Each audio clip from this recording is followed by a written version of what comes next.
If you look back across history, there's one question that just chills you to the bone. Mhm. And it gets repeated, in different eras under different flags, and it's this.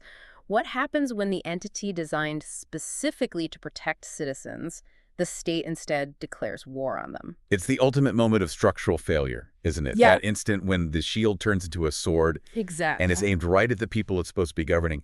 What's really unsettling is just how often and how universally this specific failure happens in history, regardless of the culture or the century. That's it. That consistency is the absolute core of our deep dive today.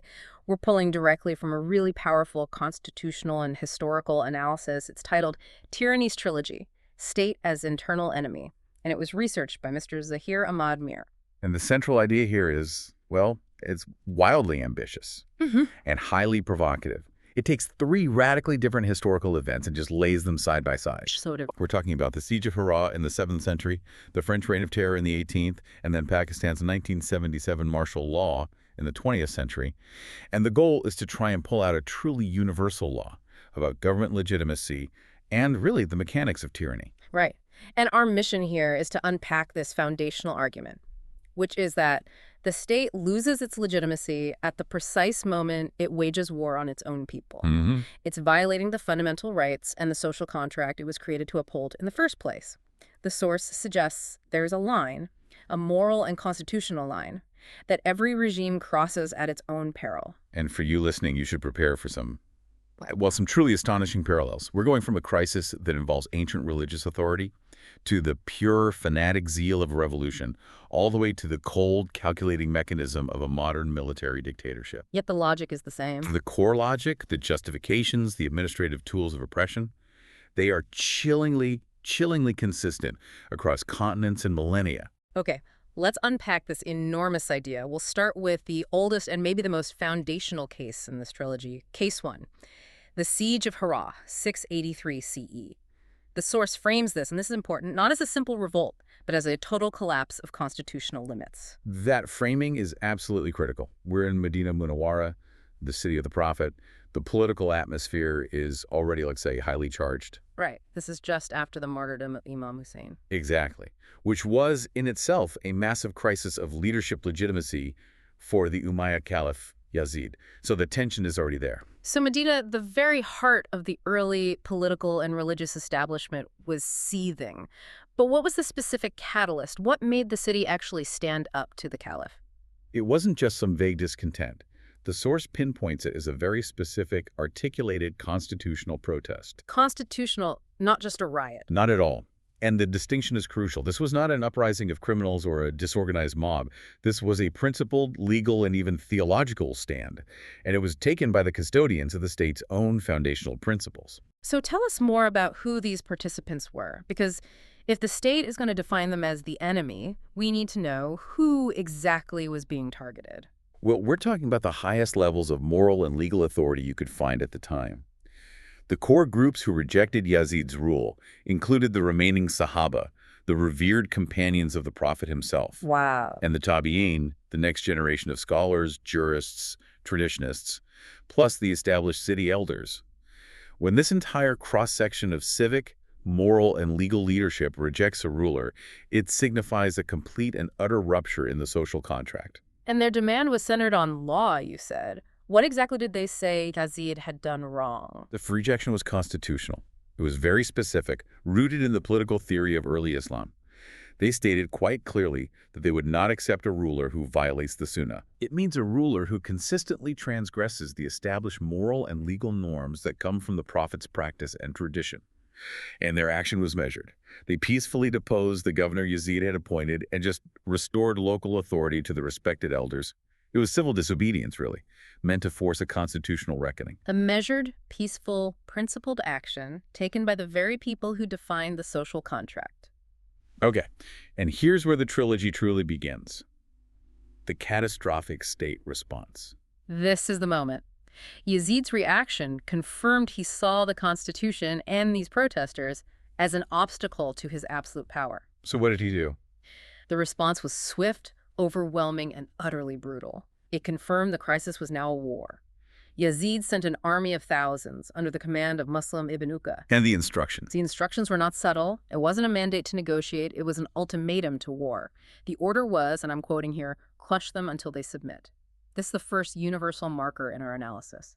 The state replaces political negotiation with military force. Submission is the only acceptable outcome. And this act carried such an extraordinary moral weight, specifically because of where it was happening. Medina wasn't just any city. Precisely. The source material really emphasizes that this went beyond mere political aggression. It defied a profound moral context, one provided by the Prophet's own warning. Whoever terrifies the people of Medina, upon him is the curse of Allah. So by choosing terror, Yazid's regime wasn't just committing a constitutional crime. In the eyes of generations of scholars to come, it was a profound religious and moral one. The state actively became the violator of sacred law. Let's focus on the 3 days of violation, because this is the moment the state just completely abandons all pretense of legitimacy of restraint. Right. The state declared the city halal for the soldiers for 3 days. To declare something forbidden as suddenly permissible for your army, that's a chilling legal mechanism. It is the ultimate legal loophole for atrocities. Declaring a sacred space and its people halal, permissible for plunder, injury, and violation, is the state giving its agents carte blanche. It removes every single moral, legal, and social restraint that was previously imposed by the faith and the governing system. So for 3 days, the state's army committed what? What were the specific violations? They were systematic acts of destroying a civil society. The historians detail the massacre of countless civilians, not just fighters, but bystanders, innocents. Just indiscriminate. Completely. There was wholesale looting of homes and private property. Critically, there was the violation of the sanctity of the Prophet's mosque itself, the central spiritual and political heart of the community. It was desecrated. And on a human level. And perhaps most devastatingly for the social fabric, there were widespread atrocities against women and the public humiliation of respected scholars and civic leaders. The message here seems crystal clear. The state isn't just crushing dissent. It is annihilating the moral authority of the dissenters and psychologically terrorizing the entire population. Absolutely. It wasn't just about winning a battle. It was about ensuring that no one would ever again dare to question the ruler's political judgment based on moral or constitutional principles. This destruction of civil liberties, this annihilation of public trust, it showed that political power, when it's absolute, will override everything. And the consensus across Islamic legal history on this event is, it wasn't just a disputed skirmish, right? Oh no, it became a foundational negative precedent. That consensus is the definitive proof of the crime. Generations of Islamic scholars universally condemned the siege of Harrah. When an act of state power violates norms so deeply that the entire legal, moral, and historical community rejects it forever, it stops being a political event and it becomes a foundational warning. So the key lesson we extract from Harrah, which really forms the precedent for the rest of our trilogy, it's about that transformation. The key lesson is stark. The moment a government perceives its own citizens, especially those in principled constitutional protest, as an enemy that must be crushed, then the state itself becomes illegitimate. it instantly transitions from the guardian of the nation to its most active and dangerous aggressor. That sets the stage perfectly for our second case. This brings us forward 11 centuries across continents to Section 2, the French Reign of Terror, from 1793 to 1794. Yes. And here we see this parallel where the ancient idea of a religious authority overriding law, it shifts. It becomes a revolutionary ideology doing the exact same thing. What's truly remarkable here is the ideological evolution leading to the same methodology. I mean, Harrah was driven by monarchical consolidation, right?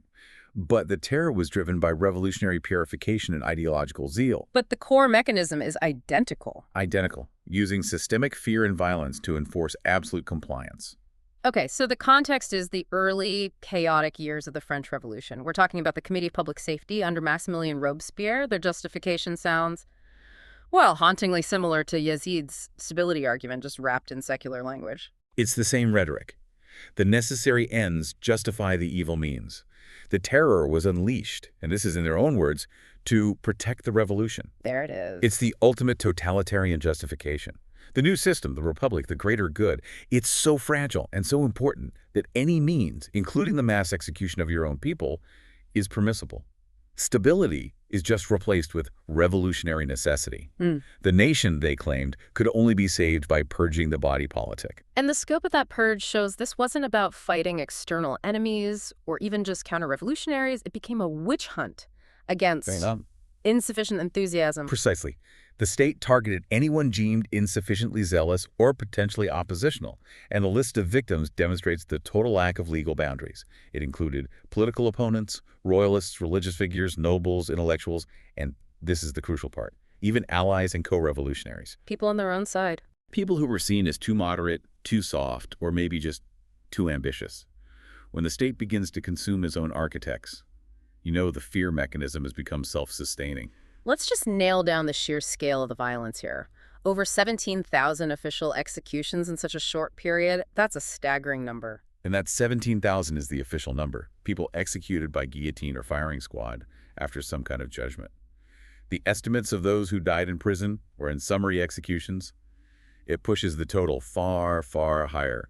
The state weaponized swift, visible, arbitrary violence. It wasn't seeking justice, it was maximizing dread to control a population in the name of purity. This brings us right to the mechanism of control, the complete suspension of justice. How did state violence manifest itself, institutionally and legally, during the terror? This is where you see the cold, bureaucratic reality of tyranny. It manifested through the complete dismantling of all previous judicial norms. The National Convention passed laws that were explicitly designed to eliminate due process.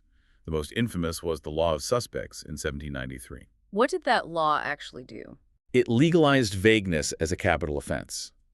It allowed for the immediate arrest of anyone who, and I'm quoting here, by their conduct, their contacts, their remarks, or their writings, showed themselves partisans of tyranny or federalism and enemies of liberty. That's so broad.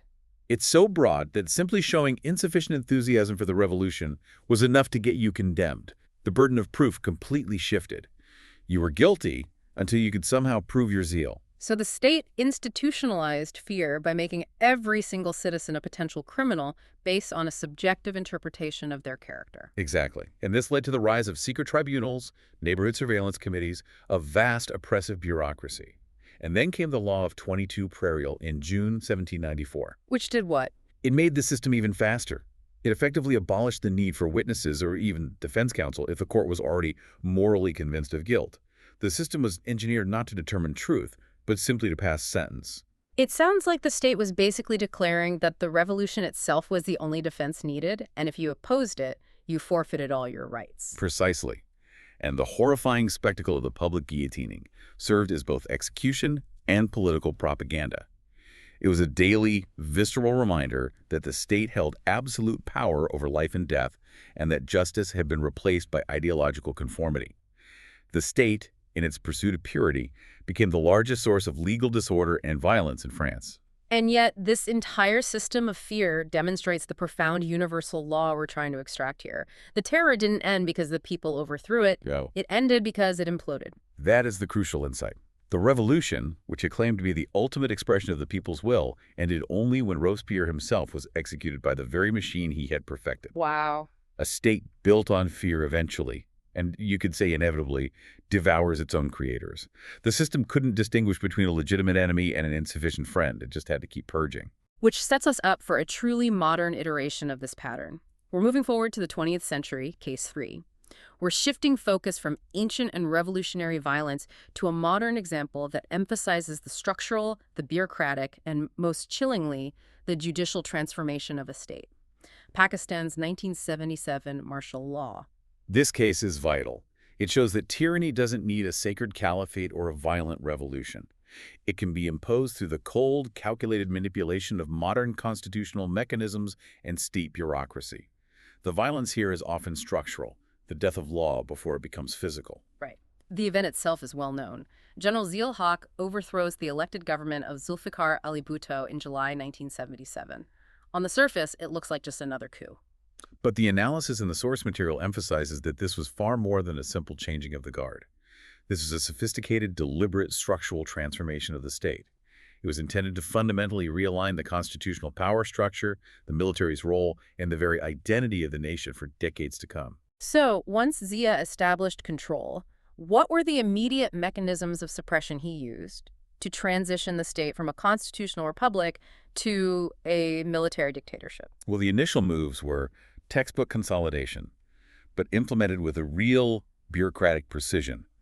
Political parties were banned, which effectively dissolved any organized opposition. Right. There were widespread mass arrests to decapitate the political leadership, and then came the critical institutional changes. The establishment of military courts, which completely bypassed and usurped the civilian justice system, and of course the suspension of constitutional rights. So it's the systematic removal of all the institutional checks, the legislature, the civilian government, the rights guaranteed to citizens. Absolutely. And it went beyond just political suppression. The state used the law itself as a tool for moral and social control.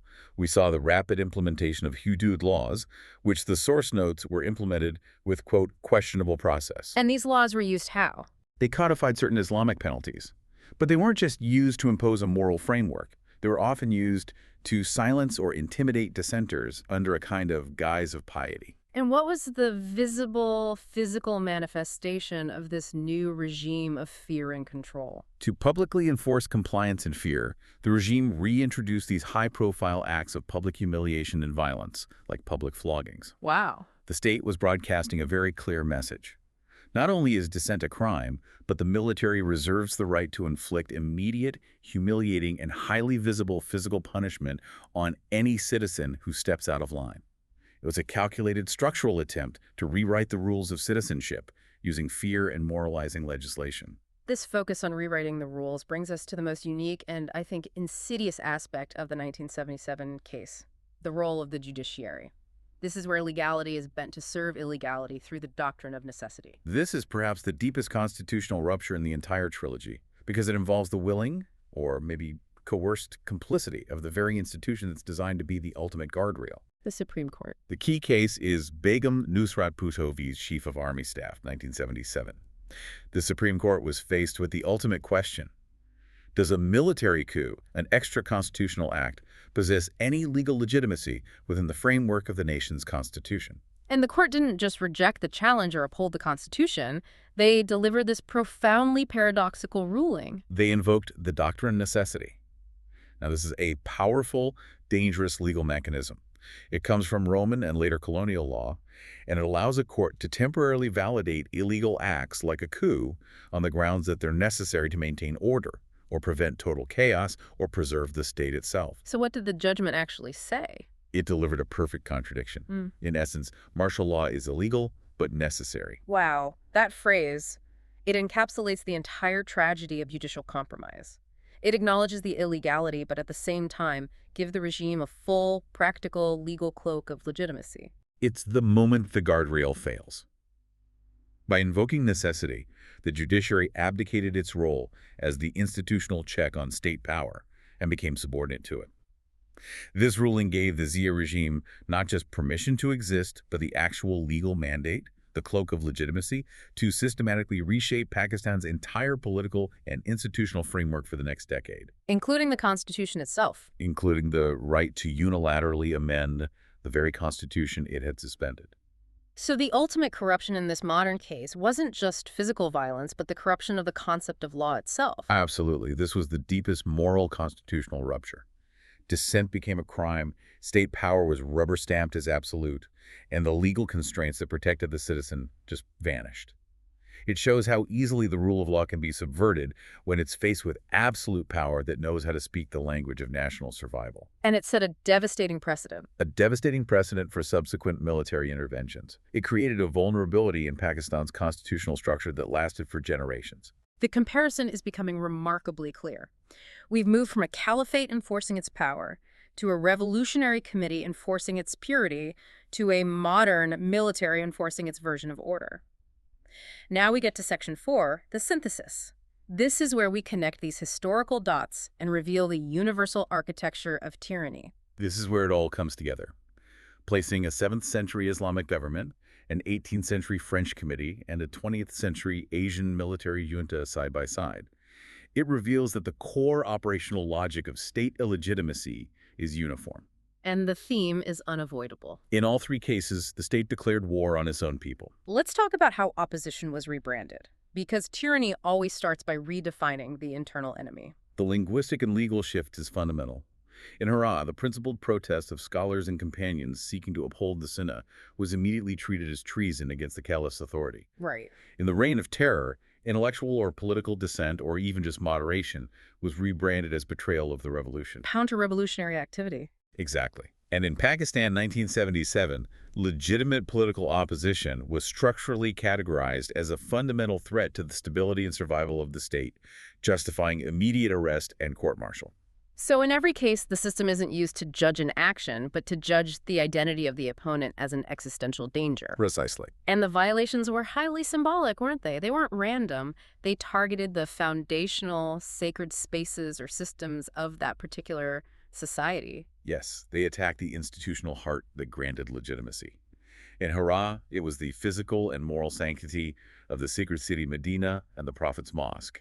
That was the community's highest symbol of peace and law. And in the Terror. In the Reign of Terror, it was the civic institutions of the French Enlightenment. The courts, the principles of liberty, the presumption of innocence, all systematically violated. In Pakistan 1977, the sacred space was the Constitution itself, the fundamental document binding the state to the people, which was just suspended and rendered meaningless by a judicial decision. Okay, now let's analyze the justification for the atrocity, which I think ties this all together. The ultimate loophole, this concept of necessity. That's the constant variable, though its flavor changes. In Harrah, the atrocities were justified through sheer political power. Yazid claimed absolute authority. His power was the justification. No other reason needed. None. In the Reign of Terror, atrocities were explicitly justified as necessity, a political or revolutionary necessity required to achieve the utopian vision of the new republic. The means were required for the greater good. And how did Pakistan 1977 elevate this concept? It legalized the illegality. The suppression wasn't just a political act. It was clothed in judicial approval via the doctrine of necessity. And this is arguably the most corrosive form because it weaponizes the rule of law against itself. It embeds the moral and legal failure into the very structure meant to prevent it, granting absolute power a permanent veneer of legitimacy. It's the state writing itself a blank check, and it's signed by the very judges who should have been guarding the vault. So what is the ultimate finding? The ratio decidendi, the foundational principle that emerges from this trilogy. The finding is philosophically and constitutionally profound, and the source material frames it as unwavering. Constitutional order cannot be preserved by violating the very rights it exists to protect. It's an inherent contradiction. Completely. The state loses legitimacy the precise moment it wages war on its own people. The state cannot save the body politic by simultaneously destroying the citizens who compose it. And the long-term impacts of these tragedies, separated by such vast stretches of time and culture, have been equally enduring. They've served as permanent historical scars and warnings. Yes, each event fundamentally reshaped its respective political culture. Harrah became a permanent warning against unchecked executive tyranny in the Islamic political tradition.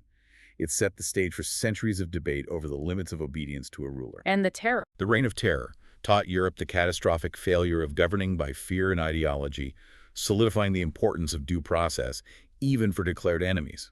And Pakistan's 1977 coup permanently reshaped its political culture for decades, leaving this debilitating legacy of constitutional vulnerability and military interference. The journey from 7th century Medina to 20th century Islamabad.